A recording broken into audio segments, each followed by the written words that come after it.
Have you ever felt like history has a few missing pages? Or maybe some pages that just don't make any sense? We're often taught a clean, linear story of human progress, from cavemen to the space age. But what if I told you there is evidence scattered across the globe that completely messes with that neat timeline? These are the objects that shouldn't exist, the discoveries that archaeologists can't quite explain. Today, we're diving deep into the world of out-of-place artifacts, the strange, the baffling, and the downright impossible finds that challenge everything we thought we knew about our past. Let's start our journey in ancient Greece with a truly mind-boggling discovery. In 1901, divers exploring a Roman-era shipwreck off the coast of the island of Antikythera found something extraordinary. Buried among the statues and pottery was a lump of corroded bronze. For decades, nobody paid it much attention. But when it was finally cleaned and examined with X-rays, it revealed something astonishing: a complex system of interlocking gears and dials. This device, now known as the Antikythera mechanism, has been called the world's first analog computer. Dating back to the 2nd century BC, it was sophisticated enough to predict eclipses and track the movements of the Sun, Moon, and the 5 known planets. The level of mechanical engineering and astronomical knowledge required to build this is simply staggering. Think about it: the next time we see technology this complex in the historical record is over 1,000 years later, with the astronomical clocks of medieval Europe. So, how did the ancient Greeks create such a device? Who was the genius behind it, and why did this incredible technology seemingly vanish for a millennium? It's a 2,000-year-old puzzle that still has scientists scratching their heads. Next, let's travel from the depths of the Mediterranean to the mountains of Colombia. Here in the mid-20th century, a collection of small, golden objects was unearthed. Believed to belong to the Quimbaya civilization, which flourished around 1000 AD. Most of these were typical adornments, pendants, and trinkets shaped like insects or birds. But a dozen or so of them look ... different. Very different. These particular objects, often called the Quimbaya airplanes, have features that look remarkably like modern aircraft. They have a distinct fuselage, stable, upright tail fins, and wings that are delta-shaped and swept back, called key components of high-speed jets. Skeptics argue they're just stylized representations of bees, fish, or flying insects. But the proportions are all wrong for any known animal. They have vertical and horizontal stabilizers, which you don't find on insects. Some researchers have even built larger-scale models of these golden airplanes, and guess what? With a propeller and an engine, they actually fly.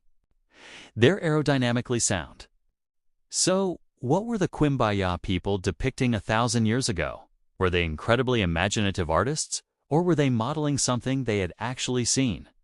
Now, for a story that sounds like it's straight out of a science fiction movie. In 1928, a railroad worker in a remote part of Oklahoma made a bizarre discovery. While working in a coal mine, he broke open a large lump of coal and found a man-made object embedded inside, a smooth, gray iron pot. The strange part: the coal it was found in was estimated to be over 300 million years old. That's long before the dinosaurs, let alone humans. The story was documented by the man who found it, and the pot was displayed for years. Critics immediately pointed out the problems. Coal formation is a complex process, and it's possible for newer materials to get lodged in older seams. Without a lab and a controlled excavation, it's impossible to verify the pot's true context. But the man who found it stood by his story until his death. Was it a genuine artifact from a time long before humanity was supposed to exist? Or was it just a modern pot that somehow ended up encased in ancient coal through a geological fluke? We may never know for sure, as the pot's current whereabouts are unknown, leaving it as a tantalizing legend. Let's head over to Iraq, to the site of ancient Mesopotamia, where, in 1936, workers excavating a village near Baghdad found a small, unassuming clay jar. It was only about 6 inches tall. Inside, there was a copper cylinder, and inside that, an iron rod held in place by an asphalt plug. At first glance, it didn't look like much, but in 1938, the director of the National Museum of Iraq, Wilhelm Keeg, proposed a shocking theory. He suggested this object, now called the Baghdad battery, was an ancient galvanic cella primitive battery. He argued that if you filled the jar with an acidic liquid like vinegar or grape juice, it could generate a small electrical current about 1 volt. Replicas have proven this is true. It works. But what would the ancient Parthians, who lived around 2,000 years ago, use a battery for? The most popular theory is electroplating, using the current to coat objects like jewelry with a thin layer of gold or silver. While no electroplated artifacts from that specific time and place have been definitively identified, the possibility is electrifying.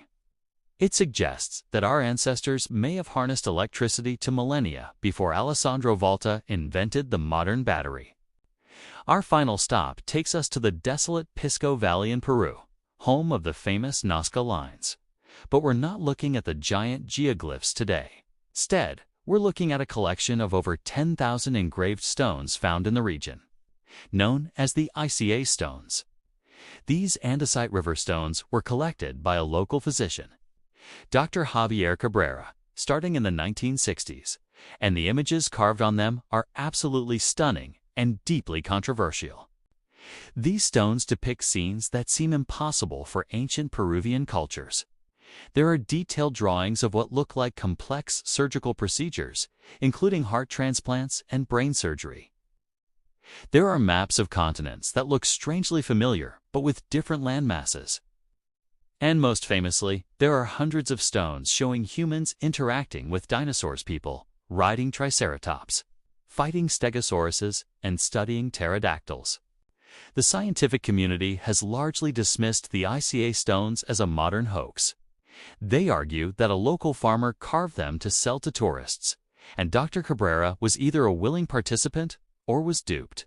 The carvings lack the patina of age, and their discovery wasn't documented by professional archaeologists. However, Cabrera and his supporters maintained that the stones were authentic. They pose a mind-bending question.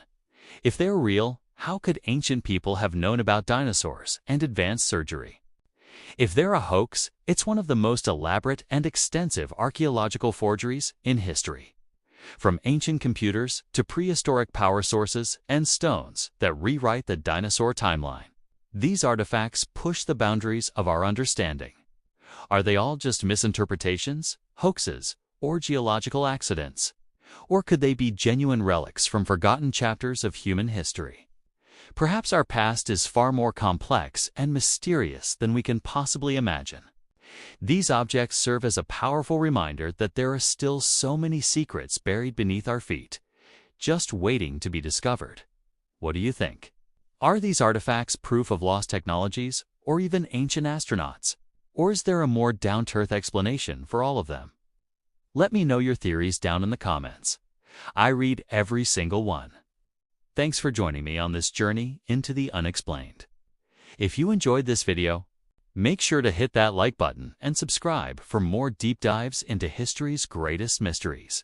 See you next time.